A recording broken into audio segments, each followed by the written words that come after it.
আমি যেরকম আমার কাছে সে ঠিক সেরকমই আসবেন। আসসালামু আলাইকুম দর্শক, শুরু হচ্ছে আমাদের আজকের জীবনের গল্প। আমরা জানতে চাই ক্যামেরার সামনে যিনি রয়েছেন তার জীবনের গল্পটি তিনি কোথা থেকে শুরু করতে চায়। চলুন তার সাথে আমরা কথা বলে জেনে নেই তার জীবনের গল্পটি। আসসালামু আলাইকুম। ওয়ালাইকুম আসসালাম। আসসালামু আলাইকুম ওয়া রাহমাতুল্লাহি ওয়া বারাকাতুহু। আপু কেমন আছেন? আলহামদুলিল্লাহ ভালো আছি। অনেক সময় ভালো না থাকলেও বলতে হয় যে ভালো আছি, তো তাহলে আল্লাহ তাআলার বেরাজি হয়। আপনার জীবনের গল্পটি আপনি কোথা থেকে শুরু করতে চাচ্ছেন? কাইন্ডলি নাম বলে শুরু করুন।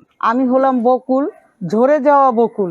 যেমন রাস্তাঘাটে মানুষের হাতে ছোট ছোট পোলাপানে বকুল ফুলের মালা বিক্রি করে, আমি সেই ঝরে যাওয়া বকুল যে কেউ আমাকে টুকিয়ে নিয়ে কেউ কারো ঘরে জায়গা দেয়নি, এরকম ধরনের বকুল আর কি। এখন আমার দুঃখগুলো আমি হাসি মুখে বলবো, কান্নাকাটি করে আর বলবো না। অনেক কান্নাকাটি করেছি, কোনো লাভ নেই। আমি আসছি আপনাদের সামনে আমার কিছু কথা বলার জন্য। কথাগুলো হলো এরকম, কেউ কি নাই ভাই যে আমাকে আপনাদের সহযোগিতার হাত বাড়িয়ে দিয়ে, ভালোবাসার একটা হাত বাড়িয়ে দিয়ে আপনারা যে কোনো একজন, সবাই তো না, যে কোনো একজন একটা ভালো লোক আমার পাশে দাঁড়ান। আপনাদের কাছে আমার এই অনুরোধ, বারবার যেন আমাকে ক্যামেরার সামনে না আসতে হয়, বারবার যেন আমাকে হাজার হাজার লোকে না দেখে, এরকম একটা ব্যবস্থা প্লিজ আমাকে করে দেন। কেউ আল্লাহ না চাইলে তো হবে না। তারপর আপনাদের হয়তো মনে মনে ভাবছেন যে বোরকা পরে এসে চিটারি বাটপারি করার জন্য আসছে, এরকম না ভাই।